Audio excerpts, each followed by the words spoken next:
Well, Ellie Kemper, I was already looking forward to talking to you today, and this has been set up for a while, but the news breaks today that you're officially picked up for season number 4. That's exactly right. I feel like this was somehow planned. I know that it wasn't, but what great timing to talk to you right after we got this great news, which I was really hoping for. It's like 1,000 of shows and maybe 5,000 that get pitched over the course of a year. To make it to season 4 is just a miracle.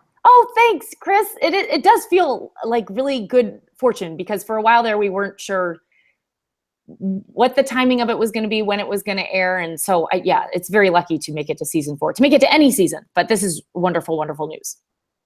Well, this season, you started a little later on production, and it streamed a little later. It streamed here in May. Yeah. What was working on season 4 like, especially in relation to the others? Or season 3, I'm sorry.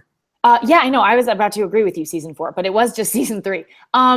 Okay, well, personally, the whole thing was sort of a blur to me, because I was not sleeping very much because I had a baby in July. So on a personal level, I felt a little out of it the whole time. So when I'm watching the episodes now, I'm like, oh, right, we did do that, because my memory is gone.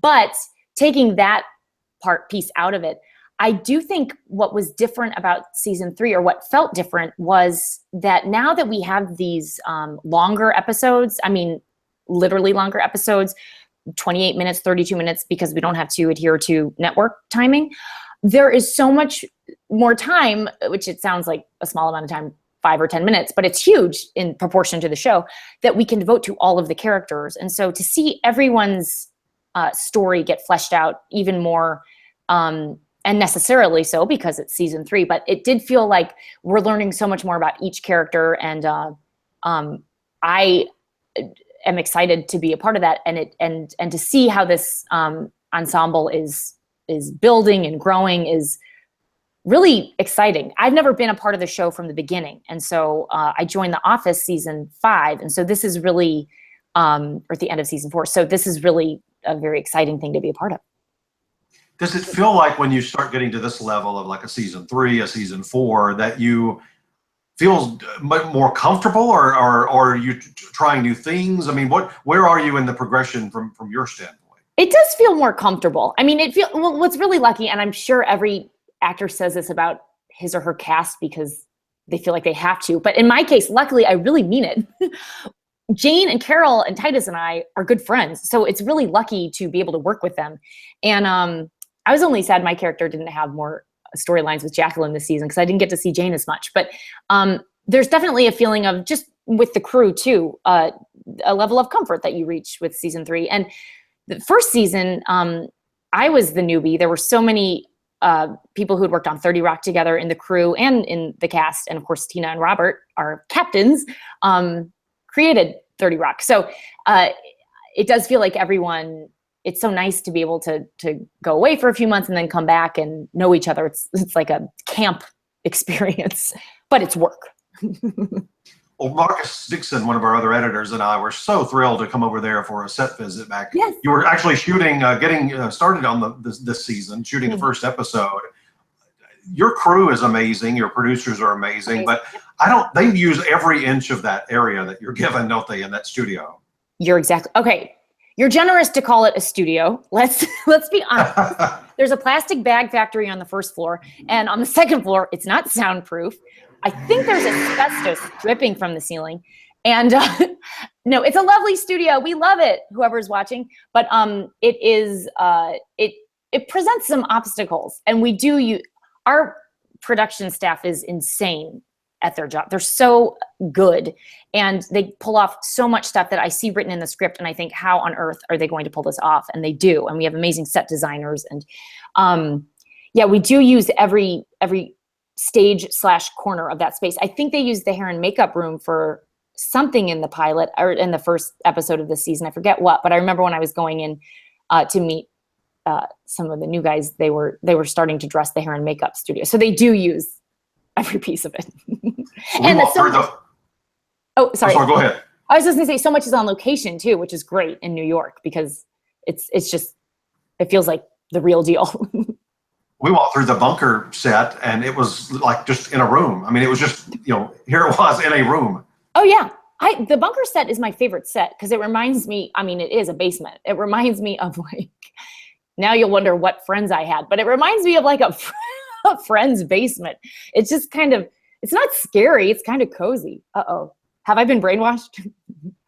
No, it does kind of feel like you put together, a blanket for it or something in the other room. That's what I'm getting at. Yes, not in a creepy way, in a very wholesome. No, not it. Well, it is kind of a creepy on the actual show. Yes, yeah.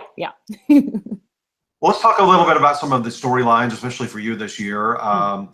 Have you thought yet, if you get in at the Emmys again, you'll have to pick another episode. Have you thought yet about which one was maybe your best one or had the best material? Because I got a couple of suggestions. Oh, I would love to hear your suggestions. I'm thinking about this now. I mean, there's episodes that I love that I'm not sure if they necessarily, if I'm in them a bunch, but that are my personal favorites. I love when Lillian meets Artie and is filibustering. I can't remember the name of that episode, but is filibustering. And when she gets to sleepy time tea, that's like one of the funniest things I've ever seen. And the idea of her falling asleep from sleepy time tea so quickly makes me laugh very hard.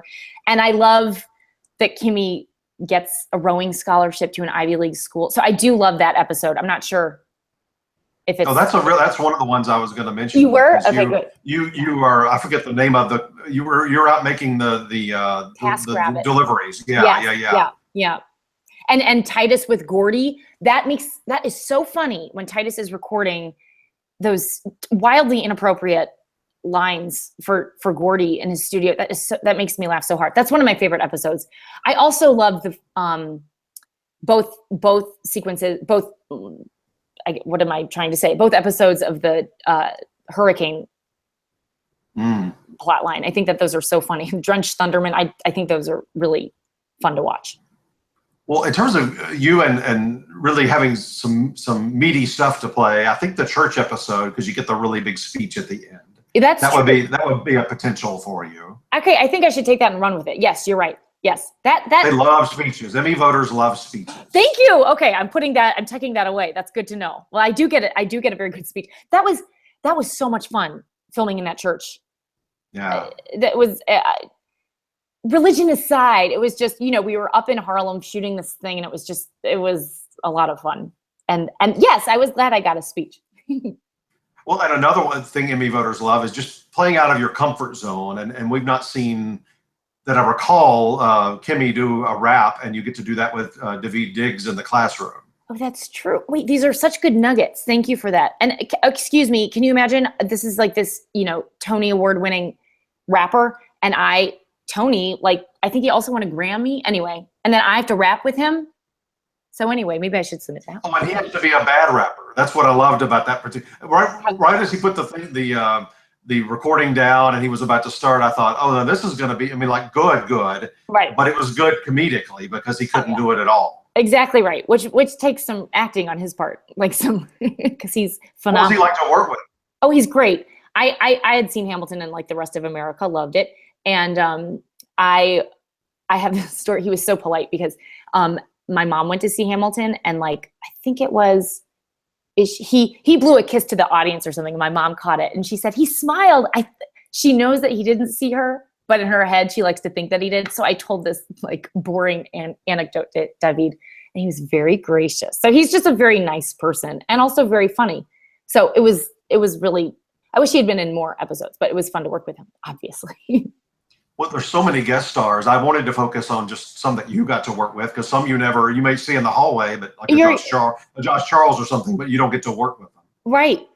Yeah, that's exactly right. Rachel Dratch, Ray Liotta, those guys I got to work with. Well, Ray Liotta I was going to bring up. That was all the way through 30 Rock, and Kimmy Schmidt, Robert and Tina are so good at taking something like a Goodfellas and just twisting it around completely. Yeah. Yep. And they did that with him. And okay, he was there I think he was there 3 days.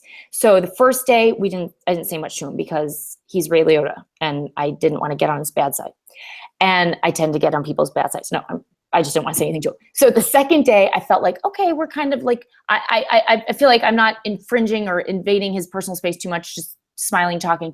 And then the third day, it was like we had known each other for 50 years, and with everyone. I feel like he has that way about him where he puts people at ease. And I've said this before, but there's that scene when he has the cat on his shoulder. It was starting to rain. I think it was a nor'easter, like an official nor'easter coming our way. And he just stood there in the rain between takes and let the cat just stay there. And I just felt like he's a good human being. He was so fun to work with. And it's always nice when those people who you admire turn out to be normal, nice people, right? So. Oh yeah, absolutely. And you mentioned Rachel Dratch. I love Rachel Dratch. I know her from around the town. I don't know. I've seen her here and there, but I haven't ever worked with her unless I'm blanking on something. And she's so funny. She's just phenomenal. And I loved, well, she has a kid, so we were talking a lot about kids, but then she's just a very normal person whose talent is extraordinary. And I felt so lucky to be able to be in that scene with her. She's so crazy in that episode. I would have expected at first I thought maybe of course you would never see her in the same room, at least in the first, 8 or 10 minutes of the show. And I thought maybe she's like not actually two people, but like walking in the other room and changing clothes and like this character's pretending to be. Well, and then you were all at the same table together, so I knew I was wrong. Well, there was one sequence where it was like a one-woman show where it's one continuous shot where she walks through and then changes over behind the camera. It's at the very end, and forgive me, I'm blanking on exactly what happens in that sequence. It's the very end of the episode.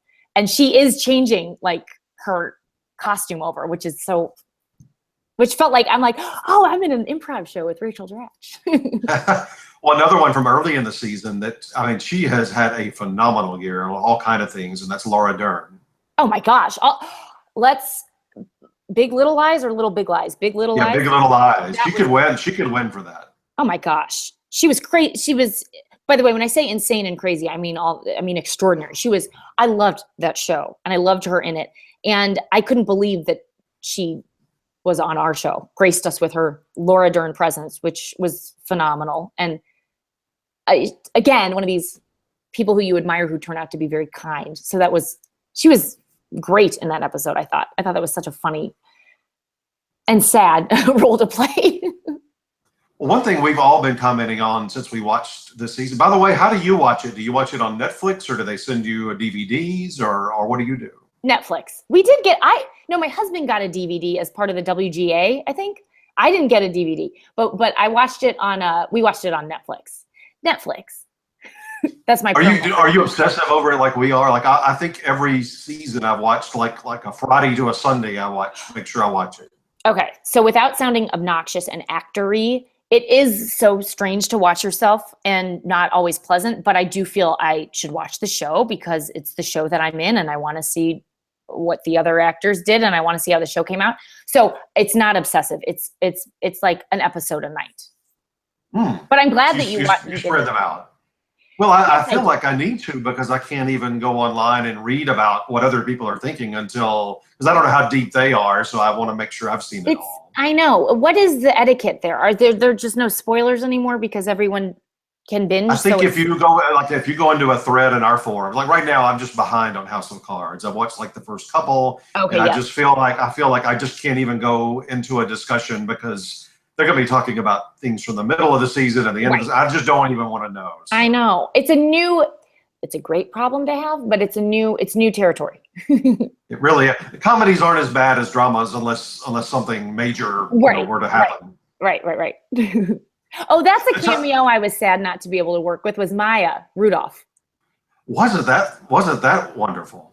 Oh, wasn't she, again, insane? I mean, talk about like born to play. That was when we did the table read, Tina read Dionne Warwick and said that she would hopefully, like timing wise, would be played by Maya Rudolph. And that was just I was so happy to watch that because I wasn't. Nothing better to me in a movie or a show when somebody or something's been teased for a long time, which you brought up, or Titus brought up Dionne Warwick all season long, and then I'm thinking, what is he even talking about? And then of course we get the episode and you see, I just think that's a great way to make an entrance as an actor or an actress when you've been discussed for so long. It is really the momentum and the suspense that is built around that is great. And then she delivers and then some. So it's sort of a delight to behold. And I just want to say something about Titus when you mention him.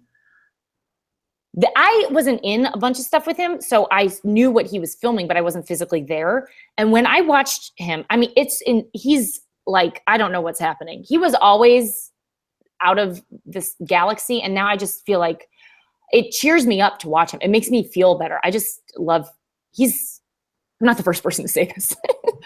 I hope he wins something, because I just think that he's, again, just out of this world, especially this season. There's something I can't put my finger on it. It's just, well, he almost felt like a co-lead this season. He had so many storylines and so much depth to what they gave him to do. Yes, that's what it is. There's so much range required, and it's, whether he's like swimming in the sea or coming or, on a cruise ship, he knocks it out of the park. So I just wanted to insert that, because I was watching last week and it made me feel much better as a person. I was so happy he's here in the world.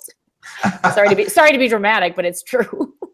Well, I was thrilled both of you got in at the SAG Awards this year. Yay, yeah.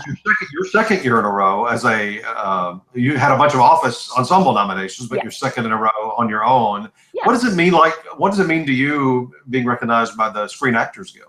That's a huge honor, of course, because it's your peers. So that does actually feel very special. And if I never get nominated again, that will be okay. I feel very proud and honored to have been a part of it for 2 years. But it's really also the whole vibe there is very, have you been? It's very relaxed. Yeah, it's very, it feels lighter somehow. I mean, award shows what a wonderful thing to be able to attend in the first place. But, there's food. It's really, it just kind of feels like, oh, we're at a party. So, yeah, I was glad to be able to go. Well, we haven't done an official chat. I think I caught you on the red carpet last year at the Emmys, but just talk about, now that there's been a little space, just getting your first ever Emmy nomination last year.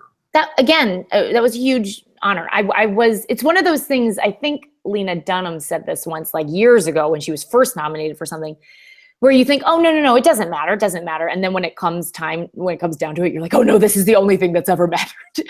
So it's such an honor to have the job that we have in the first place. But then it feels, for whatever reason, it feels very special to be a part of that. And I was so happy that our show was nominated the first season, and Titus and Jane, and that there was so much recognition to begin with, and then to get my own nomination felt special.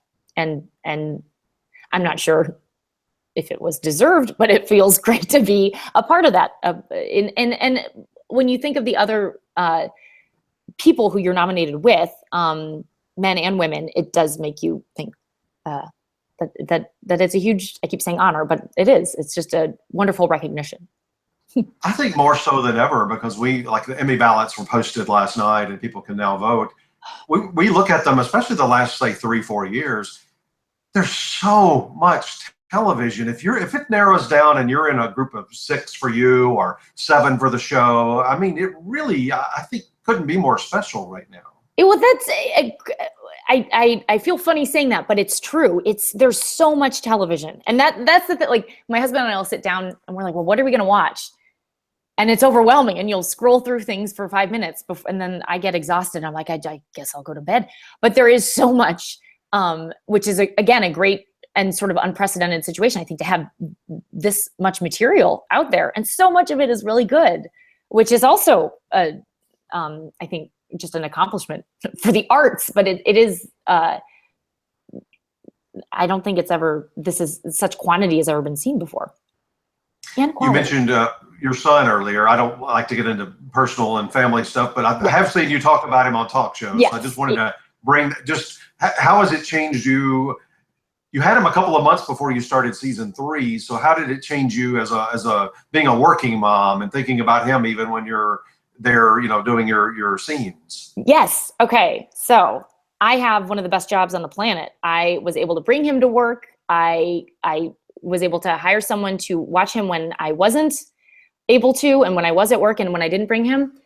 And with all of these things, these great advantages that I have, I still found it to be very difficult. It's very, it's like all of a sudden everything in your life changes. And so I did find that it was just, it's a whole new situation and a whole new way of living. So it was, in a way, there would be, okay, well, going back to work is very familiar, and that felt comforting, but it's also like your child is always in the back of your head now, which is a wonderful thing, but it does take some shifting around, I think.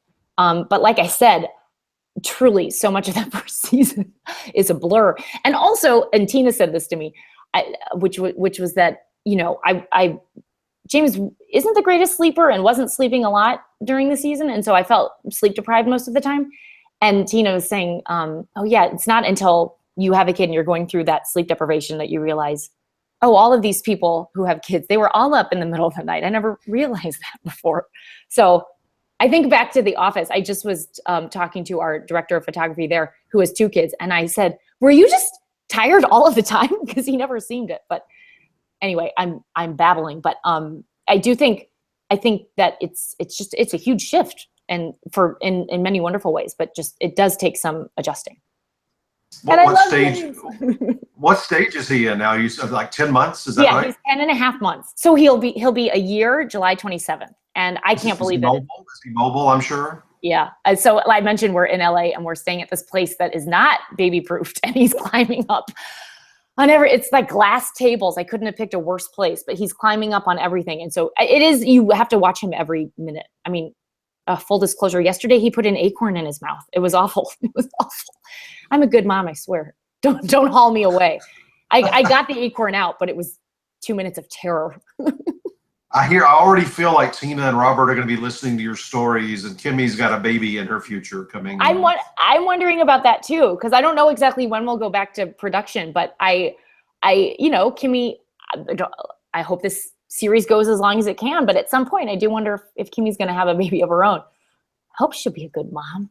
She's a little scattered, but she's determined. So I hope she wouldn't let her kid put acorns in his mouth. Wow, you can't control everything. That's correct, and that's one of the things Kimmy's learned. Well, thank you so much. You know how much we're pulling for you, and hope you get back. We'll see you at the Emmys again. Thank you, Chris. I so enjoy our chats, and it's really just a pleasure to talk to you. So thank you for having me.